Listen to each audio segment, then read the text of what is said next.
सब ये बोलते हैं कि आपको कंसिस्टेंट रहना है, लेकिन ये कोई नहीं बोलता कि आपको कंसिस्टेंट कैसे रहना है, कैसे आप कंसिस्टेंटली काम कर सकते हो इंस्टाग्राम में। बोलना बहुत आसान होता है मेरे दोस्त, कंसिस्टेंट रहो, डेली पोस्ट करो, डेली रील डालो, आप वायरल हो जाओगे, लेकिन डेली रील डालना भी पॉसिबल नहीं होता है कोई ना कोई सिचुएशन से। डेली हम पोस्ट कैसे करें? बहुत सारे लोगों को आपने बोलते हुए सुना होगा कि कंसिस्टेंसी जरूरी है, डेली पोस्ट करना जरूरी है, एवरीडे आपको एक्टिव रहना जरूरी है, लेकिन आपको ये कोई नहीं बोलता कि आपको कंसिस्टेंट कैसे रहना है, कैसे आप डेली पोस्ट कर सकते हो, how to post every day.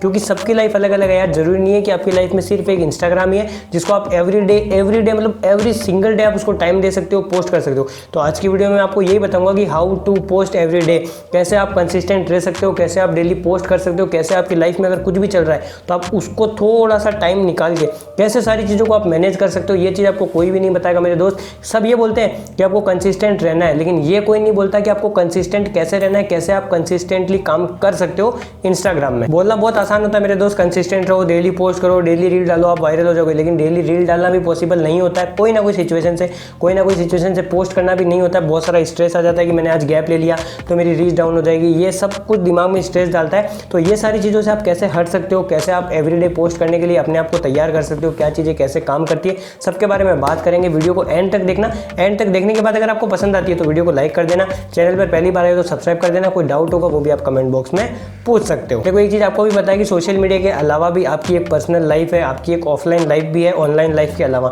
तो ऑफलाइन लाइफ में अगर कुछ भी थोड़ा सा भी डिस्टर्ब हो जाता है तो ऑनलाइन लाइफ सबसे ज़्यादा इफेक्ट करती है, उसकी जो आपकी कंसिस्टेंसी वगैरह है उसमें बहुत ज़्यादा इफेक्ट पड़ता है। तो अब हम क्या करते हैं, हम एक सिस्टम बनाएंगे। इस वीडियो में हम एक ऐसा सिस्टम बिल्ड कर देंगे जिससे आपकी जो कंसिस्टेंसी वो भी नहीं टूटेगी। अगर आपकी ऑफलाइन लाइफ में कोई दिक्कत हो रही है तो भी आपकी ऑनलाइन लाइफ उससे इफेक्ट नहीं होगी। मतलब आपकी जो कंसिस्टेंसी है, जो आपकी रीच है, एंगेजमेंट है, वो डाउन क्यों होती है? कंसिस्टेंसी टूटने के बाद ही आपकी जो रीच एंगेजमेंट है वो डाउन होती है, क्योंकि ये सोशल मीडिया है। यहाँ ऐसा है कि अगर आप 5-6 दिन अगर आप डेली काम कर रहे हो, 5-6 दिन आपने गैप ले लिया तो नॉर्मल सी बात है, रीच कम हो जाएगी, एंगेजमेंट कम हो जाएगी, उससे आपका स्ट्रेस बढ़ जाएगा, आप इस इधर ज़्यादा ध्यान दोगे तो ऑफलाइन काम से हट जाओगे। तो हमें क्या करना है, एक सिस्टम बिल्ड करना है जिससे ये सारी चीज़ें ना रुके। अब देखिए सिस्टम में क्या है, मैं आपको 3-4 पॉइंट बताऊंगा इसमें सिस्टम में क्या है। इसमें जो सिस्टम में जो पहला पॉइंट है ना, जो हमें सिस्टम बना रहे हैं, जो हम सिस्टम बिल्ड कर रहे हैं, इसमें जो पहला पॉइंट है वो है ब्रेक द प्रोसेस। जो आपका प्रोसेस है ना उसको आपको ब्रेक करना पड़ेगा। उसको आपको कितने पार्ट में ब्रेक करना है? 3 पार्ट में ब्रेक करना है। पहला प्लानिंग, दूसरा शूटिंग या एडिटिंग, और तीसरा शेड्यूलिंग। जो पहला है ना प्लानिंग, उसमें आपको प्लानिंग करना है। अगर आपका पेज है तो आपको पोस्ट के लिए प्लानिंग करना है कि मुझे पोस्ट क्या करनी है, कैसे क्या करनी है। देखो आप रुक जाओ, आप वीडियो को पूरी एंड तक देखो, मैं आपको सब बताऊंगा डे बाय डे कि आपको कौन से डे पे क्या करना है, कैसे शेड्यूलिंग करना है, कौन से पॉइंट्स आपको रिमेंबर करने, सारी चीज़ें। शायद अभी आपको ये समझ नहीं आ रहा होगा कि प्लानिंग क्या है, एडिटिंग शूटिंग क्या है, उसके बाद शेड्यूलिंग क्या है। मैं सब कुछ बताऊंगा। वीडियो को छोड़ दोगे बीच में तो आपको भी समझ नहीं आएगा।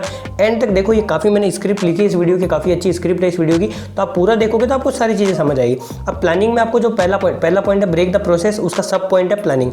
प्लानिंग में आपको क्या करना है, आपको प्लान करना है। अगर आपका पेज है तो मीम पेज है या कॉमेडी पेज है, जो भी है, तो आपको उसको पेज के अकॉर्डिंग आप क्या पोस्ट करते हो, कौन से सॉफ्टवेयर यूज़ करते हो, कौन से ऐप यूज़ करते हो, उनके बारे में आपको देखना है, उनके बारे में प्लानिंग करनी। और अगर आपकी फेस वैल्यू, जैसे फेस वैल्यू मतलब आप शूटिंग करते हो या मेरी तरह आप अपनी पोस्ट डालते हो, खुद की पोस्ट डालते हो, तो आपको शूट वगैरह की प्लानिंग करनी है। मुझे कौन से कपड़ों में कहाँ शूट करना है, कौन से टाइम में शूट करना है, कौन से कैमरे से शूट करना है, कौन से सॉफ्टवेयर से एडिटिंग करनी है। ये आपको पहले पार्ट में प्लानिंग करनी है। दूसरे पार्ट में आगे शूटिंग और वही एडिटिंग, जो आपने एडिटिंग मतलब जो आपने पोस्ट वगैरह बनाते हो, मीम वगैरह, उसकी एडिटिंग करनी है। और इधर शूट मतलब आपको शूट, आपने प्लानिंग में सब कर लिया कि यहाँ इतने बजे इस कैमरा से इस ड्रेस में फोटो खिंचानी है, वो आपको शूट करना है। और तीसरा हो गया शेड्यूलिंग। शेड्यूल मतलब कौन से दिन में कौन सी चीज़ डालनी है। अब मान लीजिए आने वाले 15 दिन में आपके घर में कोई शादी है या कुछ है, तो आपको वो 15 दिन के लिए, इन 15 दिन में, जैसे आज आपको पता चल गया कि आने वाले 1 हफ्ते बाद मुझे 15 दिन के लिए शादी में जाना है, तो जो 1 हफ्ता आपके पास है ना, उसमें आपको ये सब चीज़ें करनी है। प्लानिंग हो गई, शेड्यूलिंग हो गया, एडिटिंग हो गया, शूटिंग हो गई, ये सारी चीज़ें। अब आपको अगर ये सारा कंटेंट आपका बन गया, आपने शेड्यूल करके चले गए, अब आप सोचोगे कि शेड्यूल कैसे करूँगा, ऑटोमेशन में कैसे डालूंगा, तो ये वाली आप वीडियो देख सकते हो। इसमें मैंने पूरा बताया कि इंस्टाग्राम को आप ऑटोमेशन मोड में कैसे डाल सकते हो। तो ये सारी चीज़ें होगी शेड्यूल वाली पहली चीज़ में, ब्रेक द प्रोसेस में। अब आप बोलोगे मैंने ये तो बता दिया कि ब्रेक द प्रोसेस, प्लानिंग ये तो बता दी, लेकिन मैंने ये तो बताया ही नहीं कि ये प्लानिंग करने के लिए दिमाग कहाँ से आएगा, आइडिया कहाँ से आएगा। तो ये आती है मेरे दोस्त दूसरे पॉइंट पे। यहाँ पे मैंने बताया 30 से 60 मिनट। इंस्टाग्राम पे अगर मैं कम से कम मिनिमम मानूँ ना तो आप 2 घंटे देते ही देते होंगे।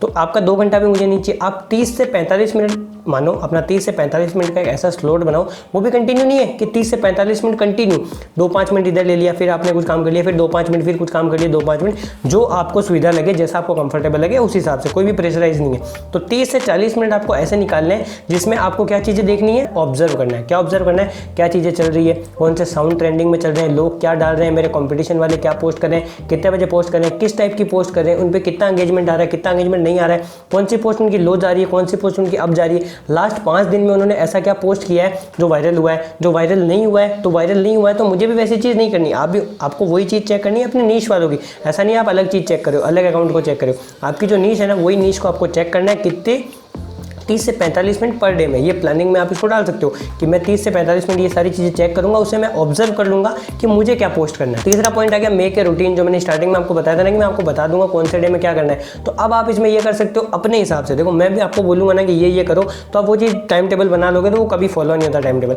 आप नॉर्मली बना लो कि मेरे को मंडे ट्यूसडे के लिए प्लानिंग करनी है, मंडे ट्यूसडे पूरा जो 30 से 40 मिनट में डेली बेसिस पे देखूंगा, मंडे ट्यूसडे 2 दिन तक मैं पूरा प्लानिंग करूंगा, ऑब्जर्व करूंगा कि लोग क्या डाल रहे हैं, मुझे किस टाइप का पोस्ट करना है, क्या शूट करना है, कहाँ जाके शूट करना है, क्या चीज़ करनी, सारी चीज़ प्लानिंग कर सकते हो।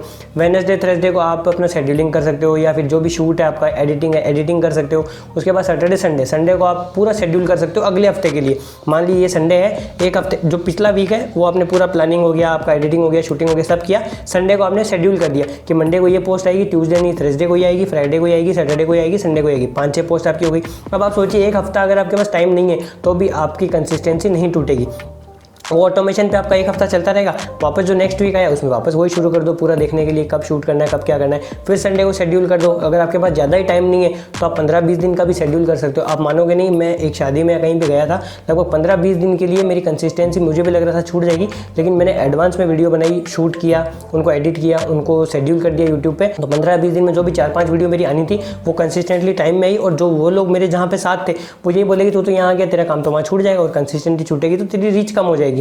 तो मैंने कहा ऐसा कुछ भी नहीं होगा क्योंकि मैं पहले से शेड्यूल करके आया हूँ। तो ये चीज़ें आपको मेरे दोस्त देखनी पड़ेगी। अगर आप ये चीज़ रहोगे कि ऑफलाइन में कुछ भी गड़बड़ होगी ऑफलाइन लाइफ में, तो मेरी ये लाइफ छूट जाएगी। अब आपका ब्रेक द प्रोसेस भी आपने पूरा समझ लिया, उसके बाद आपने अपना रूटीन भी बना लिया, डेली 30 से 40 मिनट भी आपने निकाल लिया पूरा करने के लिए। अब आप सोचो ये पूरी चीज़ जानने के बाद, पूरा आपने निचोड़ लिया, उसके बाद आपकी कंसिस्टेंसी कैसे छूट सकती है। आपकी ऑफलाइन लाइफ में कुछ भी हो, आपकी ऑनलाइन लाइफ वहाँ से इफेक्ट नहीं होगी, आपकी कंसिस्टेंसी हमेशा रहेगी। तो ये पूरी चीज़ अगर आप फॉलो करोगे ना तो आप हमेशा कंसिस्टेंट रहोगे। और अगर आप कंसिस्टेंसी दिखाते हो तो आप आराम से मेरे दोस्त ग्रो कर जाओगे। और एक बार ग्रो कर गए ना तो आप सारी चीज़ों को ऑटोमेशन में भी डाल सकते हो कि आपने एडवांस में सब कुछ कर लिया, अब आप पोस्ट करते जाओ। अब जो मैंने आपको स्टार्टिंग में बताई थी पॉइंट्स टू रिमेंबर की, लास्ट में आपको ये भी मैं बताऊंगा कि ये सब चीज़ों के साथ आपको कौन से पॉइंट को याद रखना है। पहला पॉइंट है don't over think, just do it. ज़्यादा ओवर थिंक मत करो कि यार ये क्या हो रहा है, कंसिस्टेंसी छूट रही है, रीच कम हो गई, एंगेजमेंट कम हो गई।